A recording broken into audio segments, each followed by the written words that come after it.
I had the great pleasure of working with him on a movie. There's nobody more wonderful to behold in every way. Mark Ruffalo.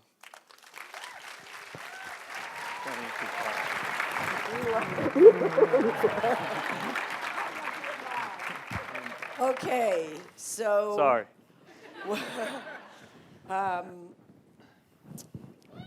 The writer of Great Women, beginning with Buffy, taking us all the way through the Avengers movies, a wonderfully and remarkably talented producer, writer, director, Joss Whedon.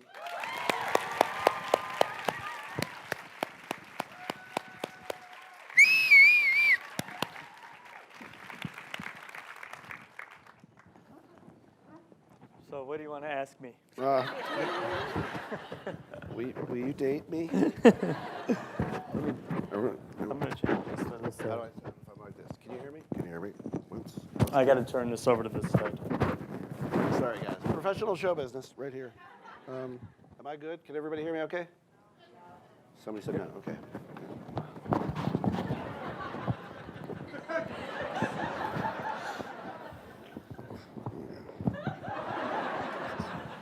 All right.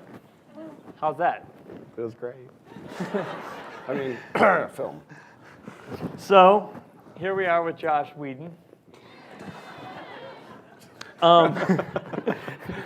Josh, let's start at the beginning, okay? So you're 48, and what started your love of filmmaking and performance? Where did it begin? You grew up where? New York City. Didn't know that, did you? Grew up on the Upper West Side. My parents were theater geeks in a big way, and also just film lovers. They would just take us to things that were wildly inappropriate or strange or Last foreign. Tango in Paris. Yeah, stuff like that. Saw The Exorcist in the theater when I was like 9. It didn't damage me. I'm good. It's so good. My mom was head of the history department, and every year she would abuse her power to rent a bunch of 16mm movies and throw them up on our living room wall before she showed them to her students. And so every year for like 10 years, we watched The General, Steamboat Bill, Nosferatu, Grand Illusion, Seventh Seal, and a couple of others. So not only did I get to see movies a lot with my parents, but I got to see the same ones over and over and over and over and over, which is really the key. That's the thing that makes you go, oh, wait a minute, now I want to know. Now I want to know how that's done. Right. I'm not saying the Star Wars didn't help. Right. That did, that also. Did you have a favorite movie as a kid? I mean, did you have that movie that sort of really communicated something to you that said, I'm interested in this as a possible? The big moment, and it feels so stupid because I was like, so old. I was like 16. The moment of like, oh, somebody directed this was The Shining. Was the big wheel shot in The Shining. That's when I went, well, hold on a second. Somebody decided to do this. And that set everything sort of in motion. And right after that, I got Truffaut's Hitchcock, which was just the Bible and the best comic book I'd ever read at the same time. Sure. And they were also, so you have this wonderful sense of storytelling that feels theatrical to me. And did you spend much time in the theater as a kid? I did, the school play. Me too. I was the sidekick or the villain. I was very short. Devastatingly brilliant. But also short and squeaky. But then I stopped. People were mean to me, and so I stopped. And then I was sad. I wished I hadn't. But I did enough to know that's the greatest. Performing in front of a live audience is, I think, the greatest feeling that you can have. Yeah. Unless you're, doing a Q&A and you don't know what you're going to say and you're scared. But if you have lines, then it's fun. It's a lot more helpful. So you had the movies, you had the theater, and then you had musical theater. Oh yeah, oh yeah. Well, before my dad wrote television, he wrote off-Broadway musicals. Before his dad wrote television, he wrote off-Broadway musicals. My mom had framed here's one for the old people. She had framed a telegram from Moss Hart saying he had a new show coming up and he wanted her to audition for it. And that was sort of her, in a way it was like this beautiful, perfect little thing for her. In a way it was like, I had you three, so I don't get to do that. Was your mom an actress? When she was younger, she started out, but quickly, stopped. When they met, he was at Harvard and she was at Radcliffe, and everybody was acting and doing little theatricals, and then she directed stuff and starred in it at school or at summer stock or at the Dennis Playhouse, which is one of my earliest memories in Cape Cod from my whole childhood. So you're a theater kid. Yeah. You're a theater geek. Oh, yeah. Yes. And music, tell me about music pretty much in your life. take some enthusiasm that isn't sports, put the word geek after it, and that's me. Right. Music, poetry, theater. Painting. What about music for you, though? I want, since we're on that subject, in your work, I've been out dancing with you. Lucky man. Yes, literally all night long. I had to go home, and you were still dancing. Yeah, I don't like to stop. What is music for you? I mean, it's such a big part of, and I want to get back to how it relates to your work as well. Well, there's two things that I would say about music particularly. One is that, you mentioned theatricality as, a part of my film work.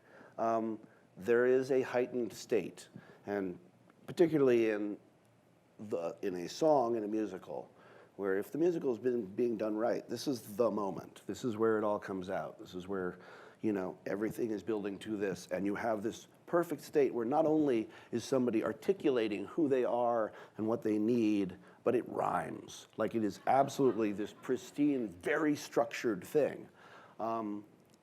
Everything I do sort of is about that structure and about that moment of somebody going, this is the best version of me that I can explain. And you're always trying to hit that feeling, whether it's sad, happy, or scary, or whatever, that feeling you get when a musical number is in that moment. When you're like, oh, you're trying to hit those peaks all the time in conversation. And I know that the stuff I write is occasionally less than naturalistic and tends more towards being very... I've tried to say it. You've made valiant efforts to say my lines, and we're all proud of you for trying. Thank you. I feel like it fit well in my mouth, but that is the quote to take home. Thank you for coming.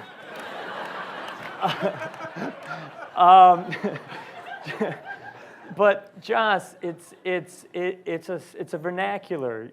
I want to get into the process a little bit because your writing is not what one would call naturalistic, although it's incredibly humanistic. You have a universality in your people, even when they're superheroes. And there's a vernacular that you're speaking that, yes, it's musical, but I also happen to know that you are a big fan of Shakespeare. I'm not aware of him. Yes, I am. And Shakespeare, nerd. See how that works? Add nerd. And has that, so you have the musical, and you understand that structure. People don't really know that about him, especially when you think of a comic book movie, a Marvel movie. What you're really doing, though, is operatic. To take all of those characters that you did in Avengers and have them each kind of step forward for their aria and step back again and step forward and then come together as a chorus and then step back.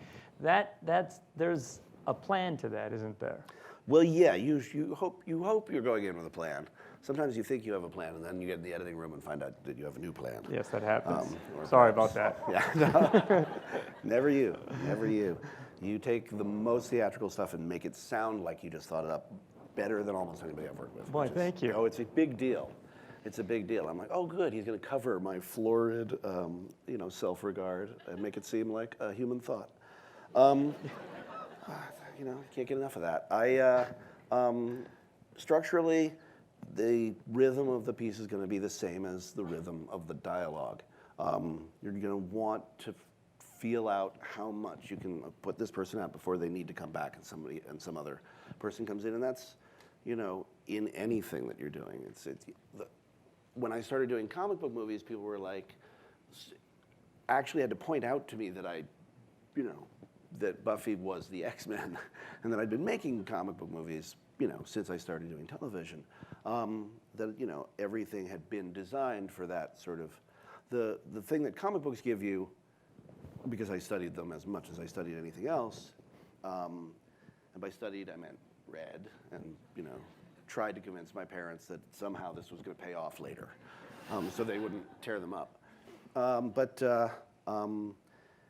every time you turn the page, it's an opportunity to go, oh shit, like every time. And so you always want something wonderful to happen. And so instead of just having, again, you want to be up all the time. You want constantly to have those page turn moments. In the sense of dialogue, it comes down very specifically to just the musicality of a phrase. And because I'm a wannabe actor, obviously I say everything as I'm writing it, also because I type very slowly. And you can hear when something feels really awkward or abrupt or wrong. And sometimes it's nice to throw something off. But when I'm being specific about it, things get I'm very, very attuned to how that's going to fit in the mouth, how it's just going to roll off and into the next line in terms of meaning and in terms of rhythm. And, excuse me. And for a long time, when I started, I would be in constant conflict with people about saying things exactly as I wrote them, because I was doing something a little different than anybody was used to. And then over the years, two things happened. One, I chilled the fuck out. Started remembering it was a collaborative process. And two, I realized that people no longer had as much of an issue with the way I wrote, that it had sort of entered the mainstream enough that it was now something people understood. And they would come in and they'd go, oh yeah, no, this is, I don't need to replace this with the generic version of it. I get it. Which was sort of, well, it was gratifying. Thank you for that. Now, I want to go back, just pick up this piece on, you're reading the comics as a kid, but you also have this love for the classics. You also went to Europe to study, right? You went to London. Oh, let's say Europe, because it makes me sound like I can speak two languages when I can barely manage the one. I went to Winchester in southern England. And was that a more formal, literary? Yes, that's about as formal. Well, the year I graduated, we celebrated our 600th anniversary, and the Queen came. I got to sing for the Queen, which was pretty exciting. And then, yes, we had a big number she was opening our new theater, and I had a little solo in the number, and then we watched the news that night, and there was my little solo on the news. Nice. I was just like, can anybody imagine how drunk I'm about to get? And so but you were reading comic books the whole time. Yes. So you were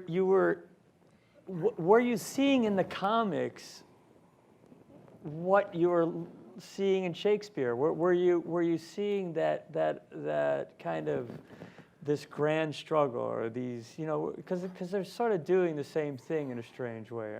Yeah, I mean, there's no way that Stan Lee and those guys weren't influenced.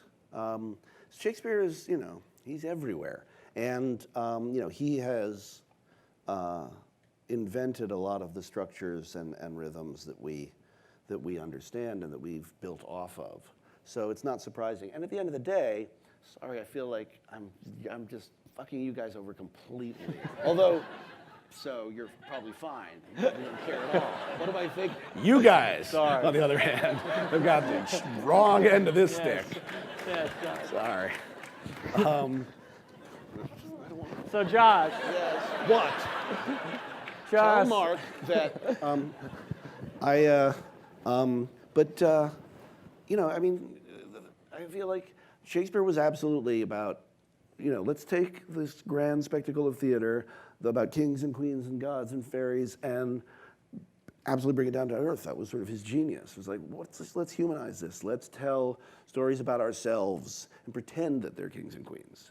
And that's, I'm always doing something large and dire in my scripts and in my ideas. There's always, it's always genre. There's always some, big sort of concept I can build off of. The world is often threatened, or the lives of the people.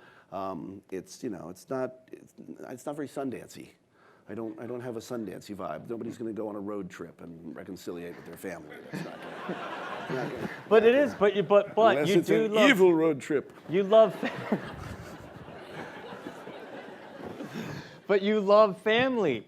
You work so much with family. I love created family, right. which is different. The chosen family. Family movies are about, well, you're stuck with them, but you know what? They're kind of lovable. And I'm like, no, they're not. And no, I'm not.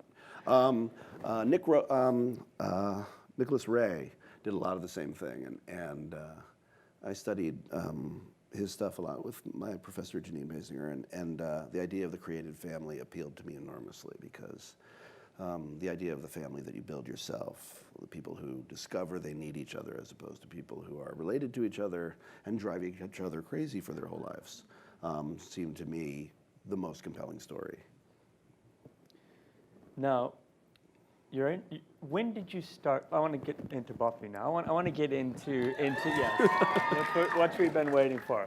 When you started writing, you had two parents that were writers, right? Or your dad was a writer. Well, my mom was constantly writing unpublished novels. She was a teacher, but hers was the typewriter that I had in my head. It was. Yeah. It is. Yeah. And did you know early on you wanted to be a writer? Not really. I knew I wanted to be an artist, and by that I mean not really work, not do actual. I know that. Yeah. Oh yeah. I did the same thing. And then we bullshitted our way to here. That's amazing. They're actually sitting there listening to us. I'm done. Sorry, that's not. I don't mean to offend you, but I can't believe you're actually here. Yeah. So. But I didn't actually study writing. It was just something I did for fun. And then when I got out of college, I was like, well, I want to make movies. And I just sort of assumed I'd write them, and I didn't really think it through. I didn't have a plan exactly. I was like, I want to make movies. Did you want to direct? Oh, yeah. From very early on? Oh, yeah. Right. I wanted to make the movies. And a lot of writers become directors because they want to protect their material. And, after Alien Resurrection, anybody would feel that way. But, You came. We conquered. We gave it to you. All right, go ahead. Yeah, because I've never complained about that before. But directing is the other half of storytelling, and what I wanted to do, what I've only ever wanted to do is tell stories. And sometimes it's very frustrating to me that I'm not this incredible lensman, and I'm not like the most adept. I see people who can shoot so much better than I can, and it's a little frustrating. But I also have a little bit of that Clint thing of was the gun in the frame, of like, I know what's important, and it's what they're feeling, and what I'm feeling about what they're feeling, and the rest, I'll do my best. I'll work very hard, but it will also take care of itself. But writing was always just the first half. And back then, when I started, you wrote a script, and then maybe a studio would buy it. But I had, 10 scripts I wrote, 100 pages plus, that nobody ever made. And so the act is somewhat masturbatory. Like, if you don't get the partner, if you don't get the other person involved, if you don't see it to fruition, then you're just telling stories to yourself, like when you masturbate. but Right? We all do much that? more elaborate. I narrate it. I tried like a sort of Morgan Freeman narration. Yes. The Yeah. woman was attracted to the man, and she did not run away. It was fantasies. In this version. Yes.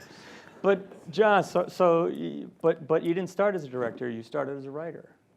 Yeah, and I think, if you're going to ask Tombstone, I would say writer, too. I mean, a lot of that came out of resentment of television directors who were, that I had to control. But directing became fun for me. Writing is perfect joy. Writing is, the moment I started writing, like, I'm going to sit down and write a script, I was like, this is it.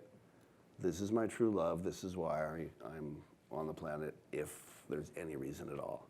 And that's still the case, even after things sometimes don't go the way you wish they would. Oh my God. Even after. Avengers: Age of Ultron was a great film, right? Thank you. Now, I feel you're that it was women. quite good. You're women. So Buffy, where hair. did Buffy? Do you know that Buffy was actually a feature-length script? Is that the truth? It was a I film. read that. A film. It was It's actually a a film. movie. Yeah. And then you sold it as a show, right? What happened was I sold it as a movie. It was the first Oh. script I ever wrote, and first film script I ever wrote. And I'd been working in TV. I'd been on Roseanne. That's right. When it was optioned and eventually made. It was not the movie that I wrote exactly, but the intent was there, the idea, the concept. And then a few years later, Gail Berman, who was working with Sandy Gallen, who had the rights, said, "What if this was a TV show?" And I said, "Gee, that would be cool." And, Yeah. So, And you're women. don't bring up my harem in front of everyone. It's so awkward. Not that one. Not that. Oh, your other women. women, sorry. Your work women. They're not your working women. That sounds better. The women in your work. Okay. The women in his Slack. work.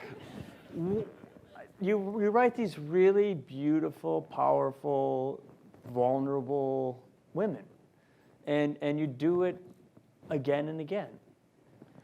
And where did this? Is that your mother's typeuwriter? Is that? Has a lot to do with her. Yeah. Except for the vulnerability part. But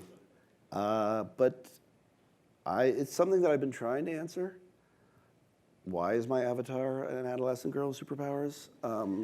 Why do I tell that story over and over and over and Well, over what again? about it? What about it? But I still don't really know. I know one thing. Everything I write is about power and helplessness. And somebody being helpless, their journey to power is the narrative that sustains me. And I think a lot of it has to do with being very helpless and tiny and sort of, I had terrifying older brothers and a terrifying father and a withholding mother. And generally speaking, I knew I was on my own and I had no fucking skills. And I was like, I don't know how to survive. I got mugged every time I left the house. Just like, people were waiting in line. 1 in 6 New Yorkers has in their lifetime mugged me. Pretty sure. And it just was, and so I would be, walking around just in my head creating these narratives where these little tiny people that nobody paid attention to kicked everybody's ass in one way or another. Why they're always female, I'm still not sure, but I'm not uncomfortable with it. No, you're actually pretty great at it.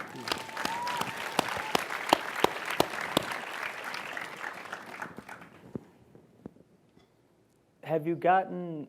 You've had a really wonderful few years, and you've had And a it's lot over, of. is what Yeah, you're saying. you've had a lot. No, You've no, had no. a good run. Thank you for coming. How do you feel about it? How do you feel about where you are right now? Are you? That it's over.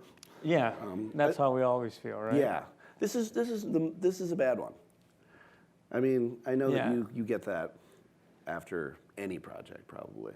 It's over. Yeah. The jig is up. Yes. They're gonna know. Yeah.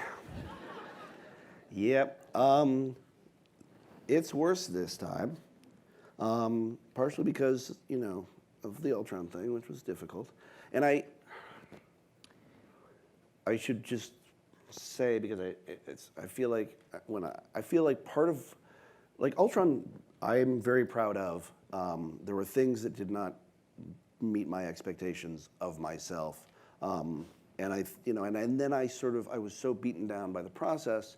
Some of that was conflicting with Marvel, which is inevitable. But a lot of it was about my own work, and I was also exhausted. And then we went right away and did publicity, and I sort of created the narrative wherein I had not quite accomplished it. And people just ran with that, and so it became, well, it's okay. It could be better, but it's not Joss's fault. And I think that did a disservice to the movie and to the studio and to myself. Ultimately, it was not the right way to be, because I am very proud of it. The things about it that are wrong frustrate me enormously, and I had, probably more of those than I have on the other movies I've made. But I also got to make, for the second time, an absurdly personal movie where I got to talk about how I felt about humanity and what it means in very esoteric and bizarre ways for hundreds of millions of dollars. Like, right. The fact that Marvel gave me that opportunity twice is so bonkers and so beautiful. And the fact that I come off of it feeling like a miserable failure is also bonkers, but not in a cute way. Like, it becomes problematic. And I don't know what it's like for you. I took my first vacation ever after that movie. And I don't mean ever, but my first vacation that was more than 2 weeks in 25 years, except for one 4-month vacation where I wrote the Buffy musical. And that was the only, and really set out to do nothing, to accomplish nothing. And I'm proud to say that I have truly accomplished nothing. Did you get nothing. there? Yeah, I got to a higher state of fuck all. It's like, for you, that's a major departure. I'm proud. I'm also, but my resting state is not a good one. You work hard. I mean, I work hard. I love to work. I love the work that I do, and I'm very happy and grateful about it. When I'm not doing it, I remember that I hate myself, and so it's not good so much to be. So the vacation's over. Now I'm writing again, and so things are you back at better. it? Do you feel? Oh yeah. Oh yeah. Do you feel like you're back in your because after Ultron you were I begged him to do Avengers 3 and 4, Hulk 3, Thor 3, and Quasimodo, and I've been begging him, and he said I'll never do it again, and I was getting worried about you. Yeah, but you're back. Yeah, I'm back. Look at that. Now, Joss, Avengers 1 is really a masterpiece in this genre, right? I mean, really like this question. So, and I'm in it, so By the way, this is Mark every day for the first month of any shoot, okay? Finished. Okay, that's a wrap. See you guys tomorrow. Mark shuffles over. It's not too late to recast. I know you have Joaquin Phoenix on speed dial. It's okay. I won't judge. I did. And he would have been fucking great in the movie. No, he would have been great in that part. Only you, brother. Sorry. But you talk about humanity. Well, first I want to just say, I wasn't meant to be in that movie. And I tried to convince him that I wasn't meant to be in that movie. But we had a conversation, and you said, we sat down, and I didn't know how to make these movies. I'd never been in this kind of movie. And I didn't trust it, really, the process. I didn't trust the fact that there wasn't a script before you accepted a movie. I just didn't know what Which is wise. Right. I learned that the hard way. Yes.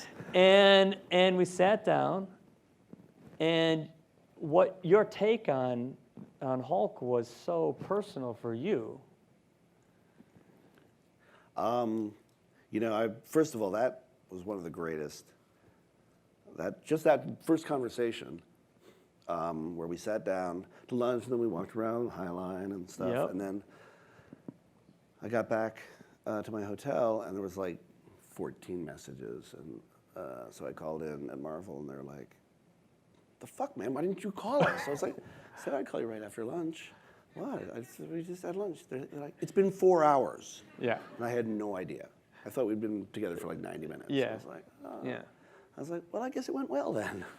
And you said we wouldn't, you know, what you wanted to do with Hulk was something that hadn't been done. Yeah, well, you came at it the same way. We were both like, what if he wasn't completely self-involved? It's only thinking about curing himself. What if he's like, I have this problem, it sucks, but I'm Bill Bixby, so I'm going to help people. Like that How was am I our going to live model. with it? How am I going to make peace with it? Yeah, and then and then we talked a lot about rage. At one point, we got out wrestling mats, and the two of us just went at each other, which was adorable. That was amazing. I kicked your ass, as I remember. That's how I I remember kicked it. his ass. But it was so much fun figuring out like what kind of even before we had the mocap stuff. But just to talk about, and when we it was like what makes you Hulk out? And both of us were like, my daughter. It's like, I don't know how she does it. She's a genius. But those conversations and that understanding of who he was that we shared was one of my favorite things about the movie. What's interesting to me, which is a sad story about me that I can tell like 7 different times in 7 different instances, is that line, I'm always angry, which is one of my favorite things. When I wrote it, I was like, boom, yeah. Drop it's a patent, but still. I'm dropping it. Set it down. I'm all by myself, but yeah. And then, because I believe that a guy could feel that way. And then probably 4 months after the movie came out, something happened, and I was just like, oh, it's me. Oh, that was me. Oh, I'm always angry. No idea. Had 0 idea. Even though we came at it like, how does this relate to us? With the character, I had no idea that I was writing about myself. And that happens about probably 25% of the time, where I'm very clearly begging for help in a script and have no idea till sometimes years later. Like it was about 4 years after the end of the run of Buffy that I really just went, oh, I was Buffy. The whole time. The whole time. I was like, yeah, I understand I relate to this character in some way, but I was like, I'm Xander. I'm Xander before he started getting laid. That's what people say. I'm the wacky sidekick. And then I had this shocking moment of idiotic revelation that I've been writing about myself that whole time. And I guess I'm trying to say that I'm sort of remedial, but it's the best thing about the work. It's, I think, what works about it and what ends up connecting with people is that if you're not writing about yourself, why are you writing? For me, if you're not telling a story, spinning a yarn is fine, and there are some people who are great at it, and they're great at things that I'm not great at, like intricate heist plots and things that that I admire and envy. But if you're sitting down to write something or make something that's going to take 3 years out of your life, why would you not want to tell people something that's important to you to say? I don't mean a moral. I just mean an examination of the human condition. You want to be able to talk about the politics of personality. And that's something it took me a while to find. I started to find it on Alien Resurrection, which is the last thing I wrote before Buffy, before the show. And that was the first time I went, oh, this is a metaphor. And the only way this works is if I feel the way she feels.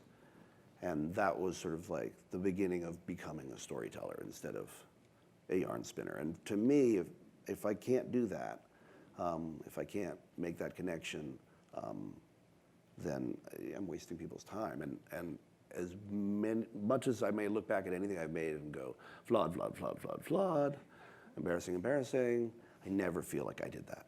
I never feel like, well, I wasted somebody's time. That's the biggest brag I'm going to give you. You haven't. Good.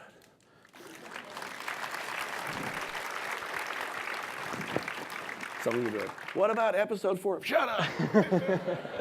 Okay, we were vamping. We were tired.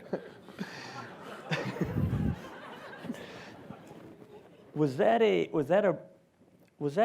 a crisis moment that you came to that? Do you have breakthroughs that come out of the difficult parts? So when Alien Resurrection, there was a moment where you said, I'm going to start writing about myself. You said that. You made a conscious effort. That made you understood that, about right? people, I would say. I didn't. Or yeah. the way I look at the world and, Right. and the things that are important to me was that came a little bit later. I mean, you've already written quite a bit. Yeah, I mean, I've been on Roseanne, I've been Parenthood, I've done Toy Story and Oh, awesome. Speed and Twister and a bunch of specs and but yeah, it came late. Maybe that's something they teach in writing classes. I don't know. I didn't take one. I didn't read Robert McKee. I didn't do any of the things You're you're doing supposed okay. to do. I was raised by an angry pack of comedy writers, so I sort of like kind of Is there understood the anything else? structures. Sorry? Is there anything other than an angry pack of comedy writers? No. Actually, they were pretty jolly. They are. They were drunk. Is writing hard for you? I mean, do you find it are you working something out in your writing generally Structure is speaking? hard. Structure is always hard, and the most important thing. Structure is work. It's math. It's graphs. It's Especially when you're it's writing for 8 Yeah. superheroes. Yes. There's a lot of structure there. Yes, and everything. And I will do color charts that look like I'm doing a PowerPoint presentation where just, this is where it's scary, this is where it's funny, this is where we know this is, and everything's got to sort of find its flow and intersect. I've got to make all that work. That can be just appallingly hard. But the act of writing, the macro and the micro, which is having ideas and then actually writing scenes once you figured out what they need to be, is perfect bliss. It is the greatest thing anybody ever got paid to do. I'll never capture that feeling in any other way, and I don't need to. And what's great is, as soon as I started writing again, it was there. It wasn't like, yeah, I don't know, don't show up. The muse was not pissed. I got a block. Right. I'm blocked. No, it was just like, oh my God, it's been so long. You're my old friend, clickety-clack. It was just, it's the best. Are you moved as you're writing? Do you follow? Do you know what you're going to be writing, or are you surprised by what you're finding as you're doing it? Generally, I know where I'm going. The thing that I'm writing now, about which I will not, unfortunately, say a damn thing, except that super good. I believe you. And it is definitely a departure, not from the themes I care about, but from the kind of storytelling I've done. So I'm excited about it. But it's been one of the few times when I didn't necessarily know where I was going, because I wrote some exploratory stuff and found myself going to places I did not know that I could get to. And that's happened to me before.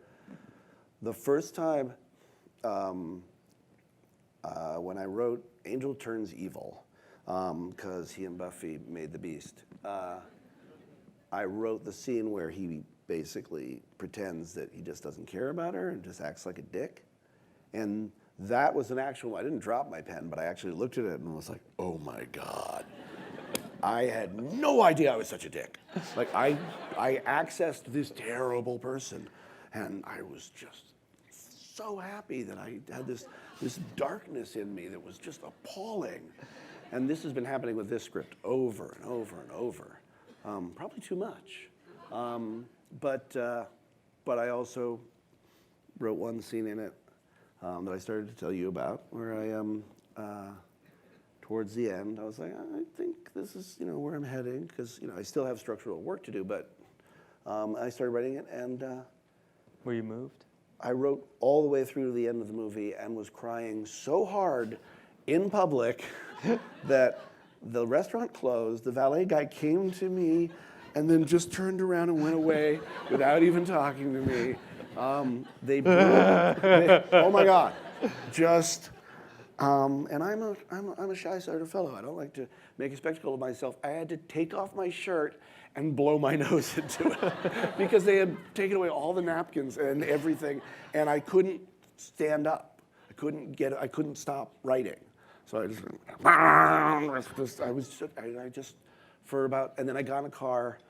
Luckily, somebody else was driving and kept crying for about 20 more minutes. And I was like, oh, I just wrote the end of the movie, and I'm pretty sure it works. I can't wait to see this movie. Yeah, that was a different experience because I'll set out to write a sad scene, and I'll cry. And sometimes I'll write for 90 minutes, and then I'll have to stop because I'm all dried out. Like I can't cry anymore. So I'll go do something else and then come back to it. If it takes a lot of work, I'll laugh if I think it's funny. I'll get pissed off. Many people have reported hearing thumps from upstairs while I'm writing stunts and falling down. Like I will throw myself around the room like, will this work? And like it's just, I'm in it. I'm in it. I'm playing all the parts, every angle. It's the best. I always felt like Ultron was you. Oh yeah, a little bit. And James is another person like you that I got to just sit down with and just talk about what it meant. He also was like, there's not really a whole script. And that made him nervous too, but we got to sort of just sit and talk about the character, and James is so wonderful. He's so much fun. He's such a sybarite. He's just like, why don't we open another bottle? We're having dinner, and he's We did like, a lot of that. I'm cutting off the fat. He's like, Joss, no, this is bad, this bread. This is bad, this is bad. This is life. You have to eat this. This is wonderful. I'm going to go have a cigarette. He's just, I adore him. What But he's kind of very actors do you articulate. like to work with? I mean, other than me and, No, and James. it's just you. You know what?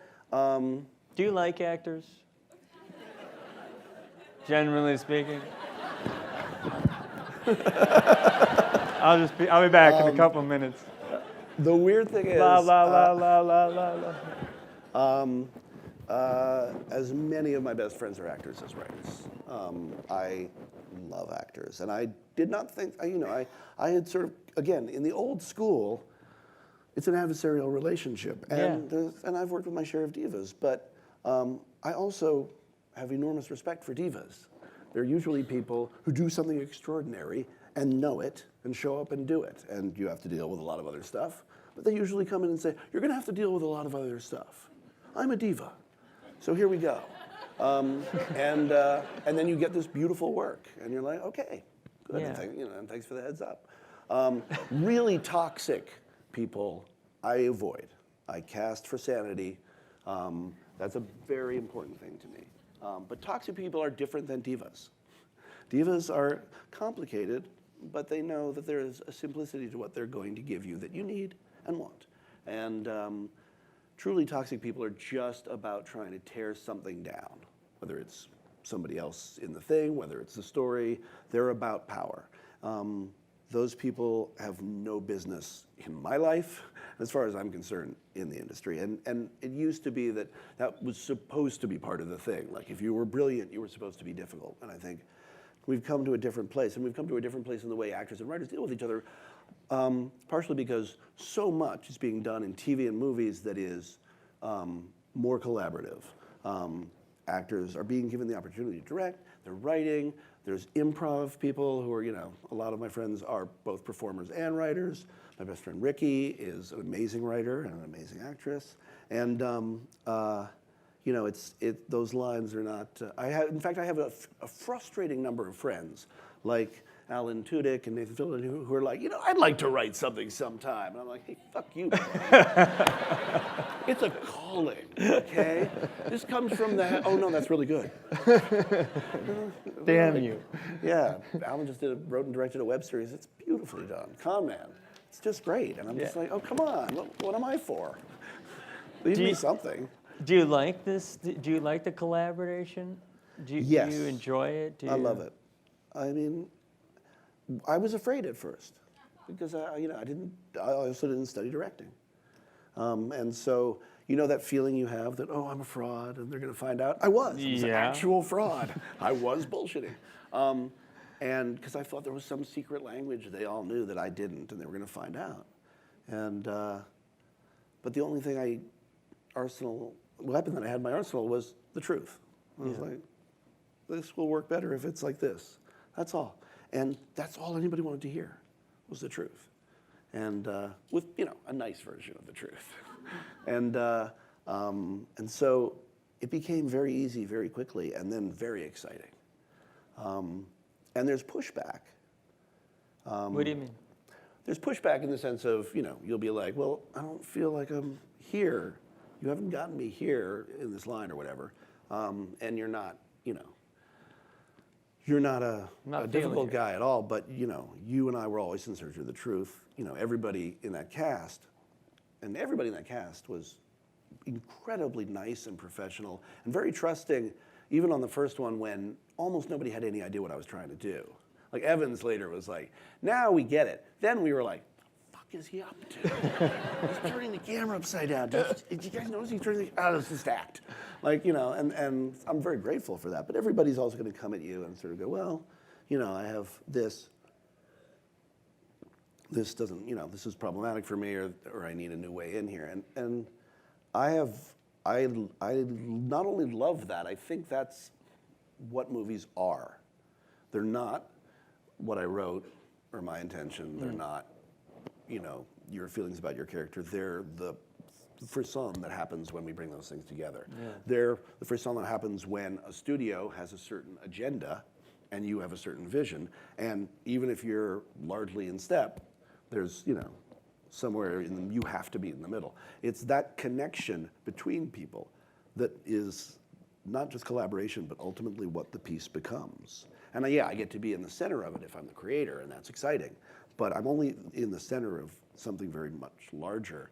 And if you don't respect whatever, yes, Jeremy's going to say something about Hawkeye that I never thought of, because he hasn't had to think about anything else. Mm-hmm. He's going to protect that character in a way that, as much as I love it and think I know everything, I'm never gonna know.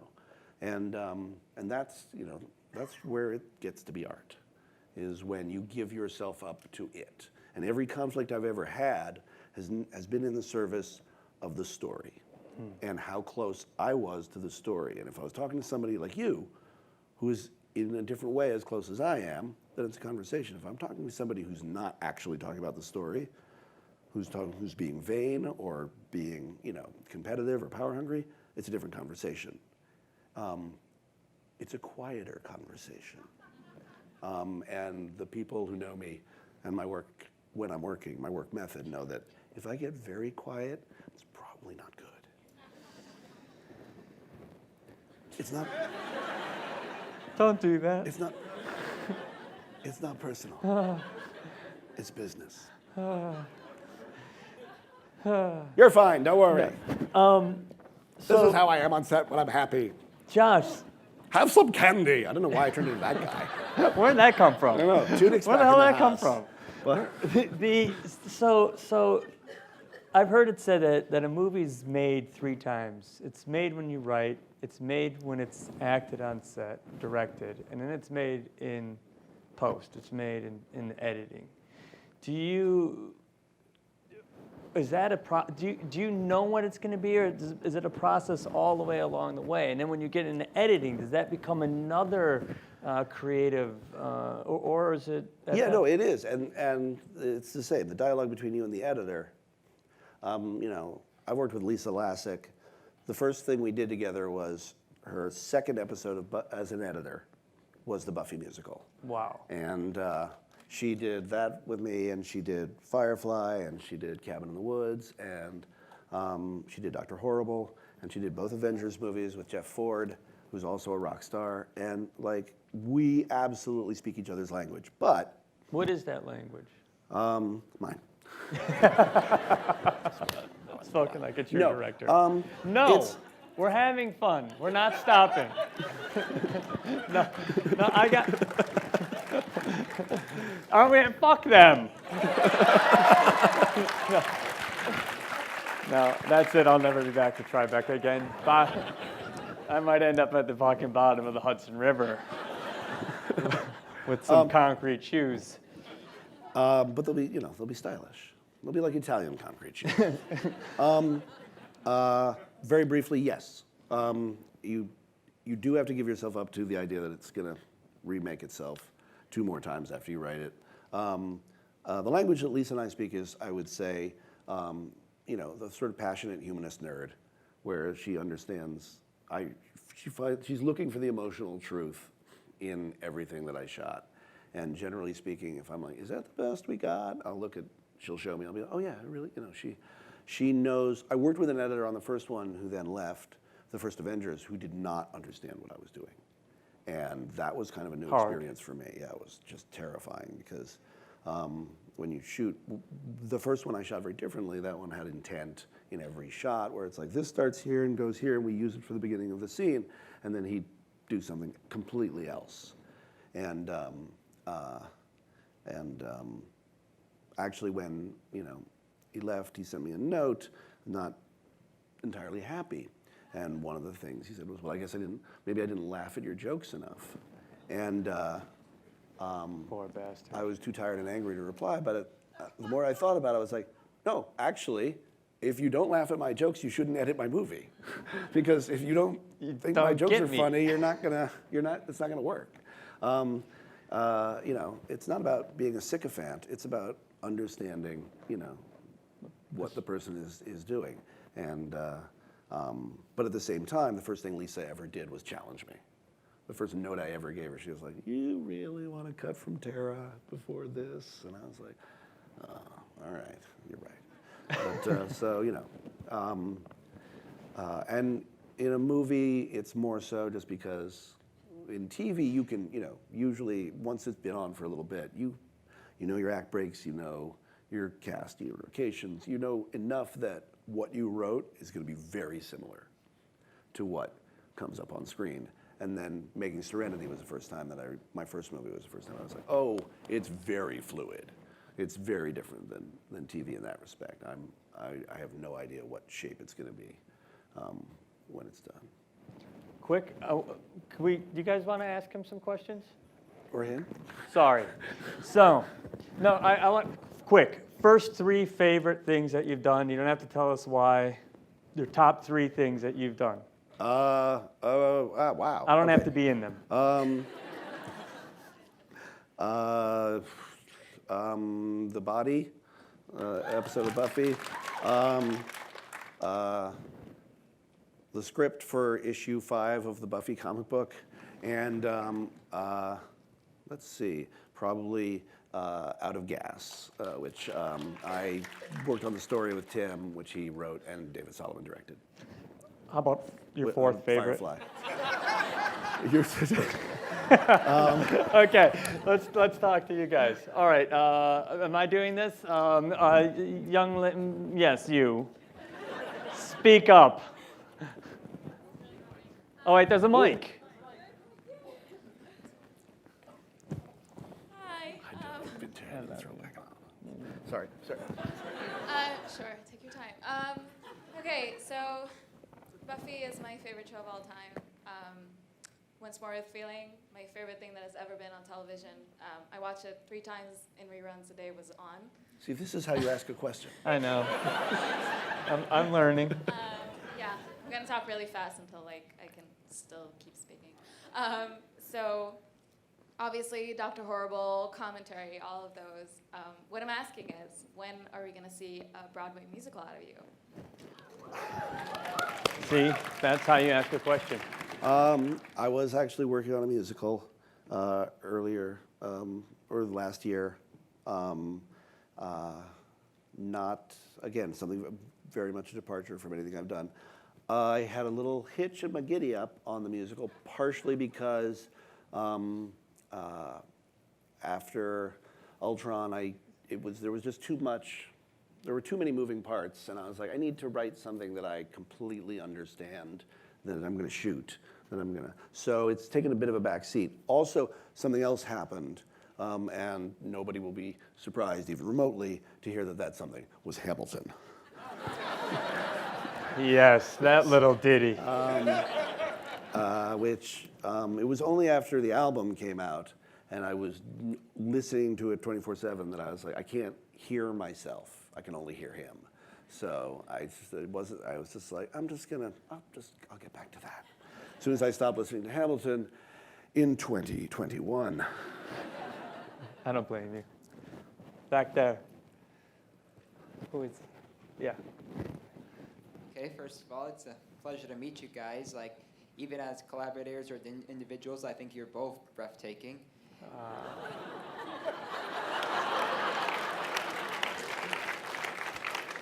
We think that too. I like And him. I know it's been, and I I know like those, him. And I know those Avengers films have been challenging, but did you guys at least have a favorite scene you filmed? After you, but I do. Well, in the last Avengers, I got a call from John. I got a text from Joss. He's like, I just wrote you and Scarlet the best love scene ever done in a Marvel movie. I don't think I said that. And I'm so into it. It's my story. Okay. You're the only one who can make shit up.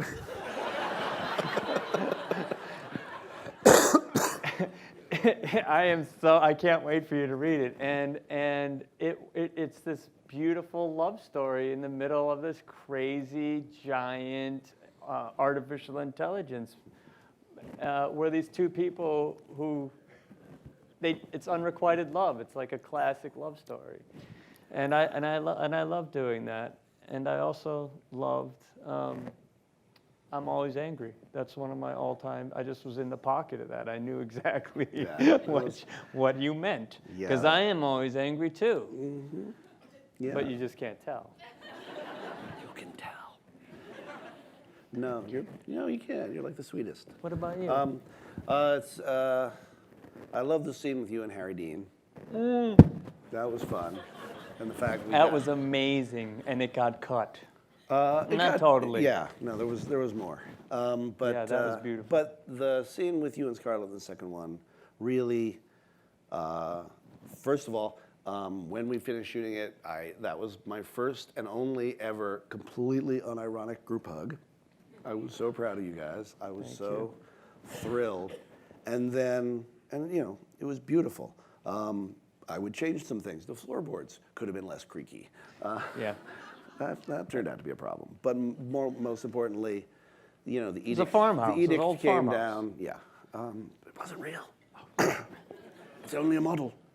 But the edict came down to cut out the ending, which I understood. They were like, "Don't resolve this. Leave it in the air, and then resolve it later." And I understood it and agreed with what they wanted. But I also underestimated, A, the ripple effect, and B, just the fact that the thing was really wonderful. And it plays better if it finishes. Like, it plays better within the movie. And it also,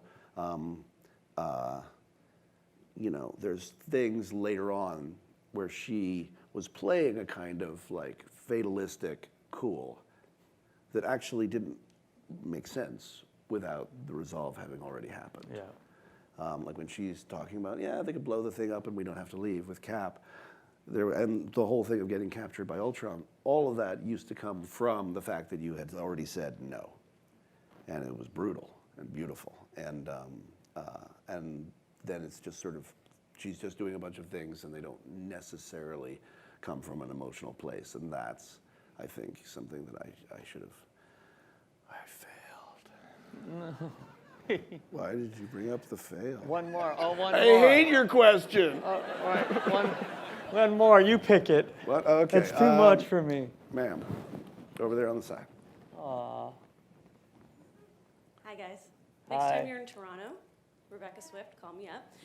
Secondly, just as you didn't really have formal training, you say, what's your strategy when you're screenwriting? Are you a characters guy? Are you a write the ending first guy? Are you a beat it out on your spreadsheet there guy, or what? Now that's a question. Yeah. See? All right. Sorry. We've all been schooled.